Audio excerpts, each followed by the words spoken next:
Video को शुरू करने से पहले मैं उन मुसलमानों से एक बात कहना चाहता हूं जो मुसलमान सेकुलर पार्टीज से जुड़े हुए हैं, सेकुलर पार्टीज के नेताओं को बहुत ज्यादा पसंद करते हैं। उनको आज मेरी बात बुरी लग सकती है, लेकिन कोई बात नहीं। मेरी बात का बुरा मानने के बाद आप लोग रात में लेटकर सोचिएगा कि मैंने जो बातें कही हैं उसमें कहीं ना कहीं सच्चाई भी है। भारत की राजनीति में आज मुसलमान का इस्तेमाल जितना ज्यादा किया जा रहा है, उतना किसी भी धर्म के इंसान का इस्तेमाल नहीं किया जा रहा है। सबसे ज्यादा मुसलमान को इस्तेमाल किया जा रहा है अपने फायदे के लिए, और मुसलमान के हाथ में कुछ नहीं आ रहा है। मैं यहां पर किसी भी पार्टी का एजेंडा जलाने नहीं बैठा हूं, किसी भी पार्टी को सही और किसी भी पार्टी को गलत बताने नहीं बैठा हूं। मैं सिर्फ और सिर्फ मुसलमानों से बात करने बैठा हूं कि मुसलमानों, किस तरीके से तुम्हें बीजेपी के नाम से डराकर सेकुलर पार्टियां अपना धंधा चला रही हैं। एक बेचारा नेता असदुद्दीन ओवैसी मुस्लिम नेता बनकर सामने आता है, मुसलमानों की आवाज उठाने की बात करता है, तो उसको बीजेपी का एजेंट करार दिया जाता है। तमाम सेकुलर पार्टियां अपने गठबंधन में उसको जगह भी नहीं देती हैं, जबकि मुसलमानों का वोट चाहिए होता है। जो भी तथाकथित पत्रकार, महान पत्रकार सोशल मीडिया पर काम कर रहे हैं, जो दिन रात सिर्फ और सिर्फ राजनीतिक टॉपिक पर ही वीडियोस बनाते हैं, कहीं पर भी चुनाव होता है तो मोदी, अमित शाह, योगी को हमेशा बहुत पीछे दिखाते हैं। और ऐसे महान पत्रकारों की वीडियोस देखकर चुनाव से पहले ऐसा लगता है कि बीजेपी तो दूर दूर तक नहीं है, लेकिन अचानक से बीजेपी जीत जाती है। यही महान पत्रकार असदुद्दीन ओवैसी को भी बीजेपी की बी टीम बताते हैं और वोट कटुआ बताते हैं। एक चेहरा उभर कर सामने आ रहा है। इस चेहरे के अलावा बताइएगा कि पूरे देश के अंदर कोई भी बड़ा मुस्लिम नेता है जो खुलकर सबके सामने बोलता हो। अब आप लोग कहेंगे कि फराज भाई, आप असदुद्दीन ओवैसी का एजेंडा लेकर यहां पर बैठे हैं। मैं इनका एजेंडा लेकर नहीं बैठा हूं, बल्कि उन लोगों को जवाब देने बैठा हूं, आंकड़ों के साथ, सबूत के साथ, जो लोग असदुद्दीन ओवैसी को वोट कटुआ कहते हैं। बिहार का पूरा चुनाव गुजर गया, मैंने एक भी वीडियो नहीं बनाई, लेकिन आज सबूत के साथ, कुछ आंकड़ों के साथ आपको बिहार की राजनीति के बारे में बताऊंगा कि कौन वोट कटुआ बिहार के अंदर साबित हुआ। बिहार में आंकड़ों के मुताबिक, पुराने सर्वों के मुताबिक 17 से 18% मुसलमान हैं, और सीट कितनी आई है? कुल 10। सिर्फ 10 मुसलमान विधायक बने हैं, जिसमें से 5 असदुद्दीन ओवैसी की पार्टी के हैं। अब देखिएगा आंकड़ा, कौन वोट कटुआ है और कौन एजेंट है। सबसे पहले आपको बिहार चुनाव का फाइनल आंकड़ा बता देता हूं। कौन सी पार्टी को कितनी सीटें मिली। बीजेपी को 87 सीटें, जेडीयू को 82 सीटें जो नीतीश कुमार की पार्टी है, आरजेडी को सिर्फ 24 सीटें मिली हैं। तेजस्वी यादव की जो पार्टी है उसको सिर्फ 24 सीटें मिली हैं। एलजेपी को 18, कांग्रेस को 6, एमआईएम को 5 सीट मिली है। असदुद्दीन ओवैसी की पार्टी ने सिर्फ 28 सीटों पर चुनाव लड़ा था। 28 में से 5 सीटें वो जीतने में कामयाब रहे। 24 सीटें सीमांचल क्षेत्र में थीं। सीमांचल इलाका जो है बिहार का, ये मुसलमानों का इलाका है और बहुत ज्यादा पिछड़ा हुआ इलाका है।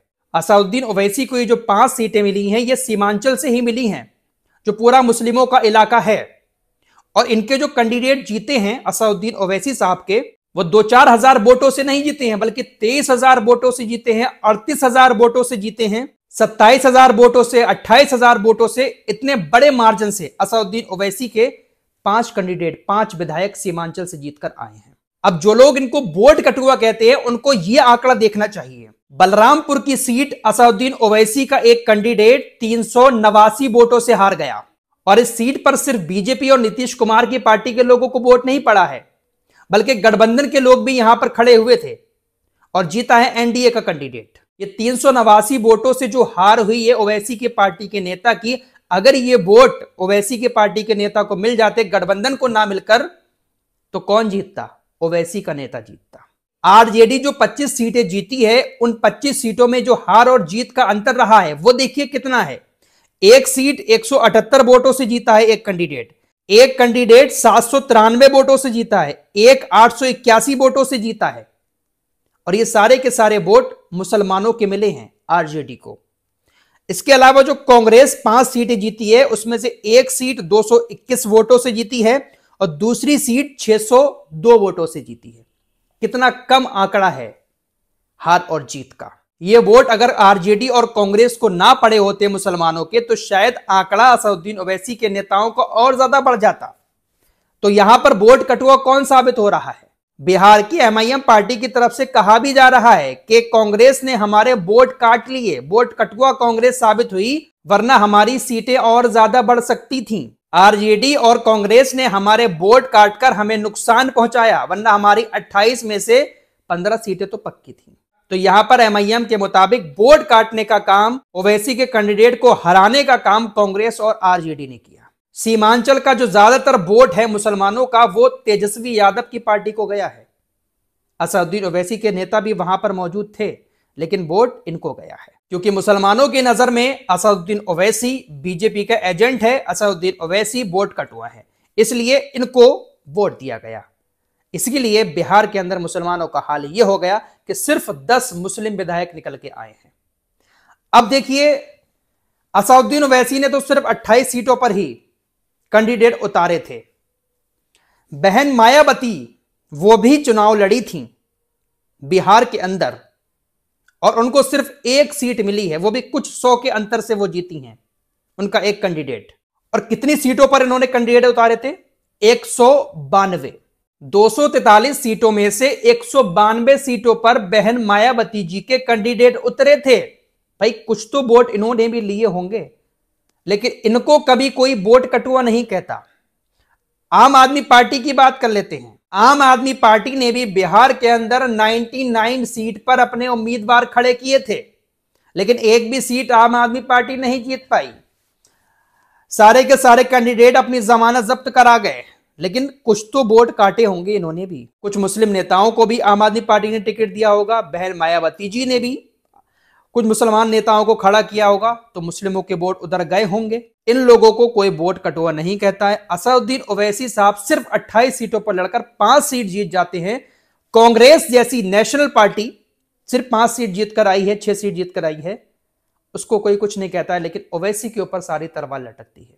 अगर बिहार के अंदर सीमांचल इलाके से ही असदुद्दीन ओवैसी के नेताओं को वोट दे दिए होते, तो कम से कम इतने विधायक तो होते कि सरकार में कुछ तो वो लोग अपनी हिस्सेदारी मांगते और फिर सीमांचल का नक्शा बदलता। लेकिन नहीं, असदुद्दीन ओवैसी तो वोट कटुआ है। भले ही दूसरी पार्टियां कितने भी कैंडिडेट अपने खड़े कर दे हर जगह से, लेकिन वोट कटुआ सिर्फ ओवैसी को ही कहा जाता है। लेकिन दोस्तों, एक और हैरान करने वाली बात यह भी है और सोचने वाली बात है कि इन लोगों ने ऐसा बीजेपी का डर मुसलमानों के दिलों में बैठा दिया है कि बीजेपी को हराने के लिए मुसलमान किसी को भी वोट दे देगा, लेकिन ओवैसी जैसे लोगों को वोट नहीं देगा, क्योंकि मुसलमानों के दिमाग में यह डाल दिया है कि ओवैसी बीजेपी का ही आदमी है। लेकिन इनडायरेक्टली अगर देखा जाए तो कहीं ना कहीं इन लोगों की सोच भी यही है कि मुस्लिम नेता आगे ना बढ़ पाए। असदुद्दीन ओवैसी ने सिर्फ 6 सीटें मांगी थी गठबंधन में शामिल होने के लिए कि हमें 6 सीटों पर चुनाव लड़ने दो, लेकिन इस गठबंधन ने 6 सीटें ओवैसी को नहीं दी, इस लायक नहीं समझा कि अपने गठबंधन में शामिल करें। इससे ज्यादा बेइज्जती वाली बात और क्या हो सकती है कि इतनी भी औकात नहीं समझी कि गठबंधन में शामिल कर लें। और मुसलमान सेकुलर पार्टीज के नेताओं को ओवैसी से भी आगे रखते हैं कि भाई ओवैसी कहां, वो तो बीजेपी का है। ये हैं हमारे भैया जी, ये हैं हमारे तेजस्वी यादव जी, जो हमारे लिए आवाज उठाएंगे। लेकिन जब भी कोई मुद्दा आता है तो आवाज कौन उठाता है? मैं यहां एजेंडा नहीं चला रहा हूं ओवैसी का या मुस्लिम हिंदू का एंगल नहीं दिखा रहा हूं, लेकिन मुसलमानों के दिलों में बीजेपी का जो डर बिठाया है, वो डर इतना बिठा दिया है इन सेक्युलर पार्टीज ने कि मुस्लिम नेताओं को अब मुसलमान ही वोट नहीं देते हैं। इनको दे देंगे लेकिन ओवैसी को नहीं देंगे। ये आंकड़े आप लोगों को बता रहा हूं। हार जीत का अंतर देखिएगा, कांग्रेस के कैंडिडेट कितने कम वोटों से जीते हैं और ओवैसी के कितने बड़े मार्जिन से जीते हैं। और बहुत सारी सीटें जो ओवैसी हारे हैं वो वोट कांग्रेस और आरजेडी को गया है और बहुत कम आंकड़े से हारे हैं। तो यहां पर वोट कटुआ कौन दिख रहा है, आप अच्छे से देख रहे हैं। अब मायावती जी की बात कर लेते हैं। मायावती ने बिहार में इतने लोग क्यों उतार दिए इतनी सीटों पर? क्योंकि बिहार के अंदर 19% से ज्यादा एससी और 36% से ज्यादा ईवीसी आबादी है। इन्हीं के बलबूते पर मायावती जी को ऐसा लगा कि ये वोट हमें मिल जाएंगे और हम चुनाव जीत जाएंगे, लेकिन ये लोग मायावती जी के साथ नहीं गए।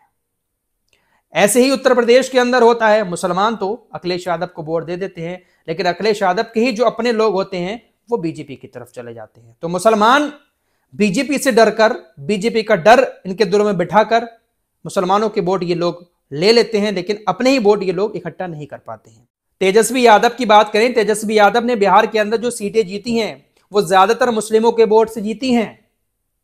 उनका यादव वोट किधर गया? मुकेश साहनी का वोट किधर गया? बिहार में जिसको उप मुख्यमंत्री का चेहरा बनाया था, एक सीट भी उनको नहीं मिली। महागठबंधन किस तरीके से इलेक्शन लड़ रहा है समझ ही नहीं आ रहा है। और अब ईवीएम का रोना रोया जा रहा है, इलेक्शन कमीशन ने ये किया, इलेक्शन कमीशन ने वो किया, ये सब किया जा रहा है। लेकिन हकीकत यही है कि इस राजनीति में सबसे ज्यादा किसी का इस्तेमाल हो रहा है तो वो बीजेपी का डर दिखाकर मुसलमानों का हो रहा है। कुछ लोगों को बातें बहुत ज्यादा बुरी लगेंगी, कोई भैया जी के सपोर्टर होंगे, कोई बहन जी के सपोर्टर होंगे, तो कोई किसी के सपोर्टर होंगे, लेकिन हकीकत यही है कि मुसलमान हर जगह बटा हुआ है। ये पप्पू यादव जी हैं, इनको भी मुसलमान बहुत ज्यादा पसंद करते हैं। इन्होंने कहा था कि अमौर सीट पर अगर एमआईएम के नेता अख्तर ईमान जीत जाते हैं, जो कत्तावर नेता हैं बहुत बड़े बिहार के, तो मैं राजनीति छोड़ दूंगा, विधानसभा छोड़ दूंगा। लेकिन वो जीत गए। पप्पू यादव जी को भी मुसलमान बहुत ज्यादा सराकों पर बिठाते हैं। फिलहाल मुझे किसी पार्टी से कोई नफरत नहीं है, किसी पार्टी से कोई मोहब्बत नहीं है, ना मैं किसी का एजेंडा चला रहा हूं। बस मैं वोट कटुआ वाले टॉपिक पर यहां पर कुछ बातें रख रहा हूं। अक्सर ओवैसी को ही वोट कटुआ बताया जाता है, लेकिन ओवैसी सिर्फ 28 सीटों पर लड़कर 5 सीट जीत जाते हैं। वही नेशनल पार्टी 5 सीटों पर ही बिहार के अंदर सिमट कर रह जाती है। और बहुत सारी सीटें ऐसी थी जिसका वोट अगर ओवैसी को मिल जाता तो इनके विधायक और भी ज्यादा बढ़ सकते थे। बुरा मानने से पहले जरा सोचिएगा कि मुसलमानों का राजनीति में किस तरह से इस्तेमाल किया जा रहा है। सिर्फ एक वोटर है मुसलमान, सिर्फ एक वोटर है। भले ही मुसलमान जिस पार्टी को वोट दे वो जीत जाए, लेकिन मुसलमानों की हक के साथ आवाज उठाने वाला शायद इस वक्त तो कोई बड़ा नेता भारत के अंदर नहीं दिखता है। इस रिपोर्ट में इतना ही। कुछ और खबरों के साथ फिर हाजिर होऊंगा। अपना ख्याल रखिएगा। अल्लाह हाफिज।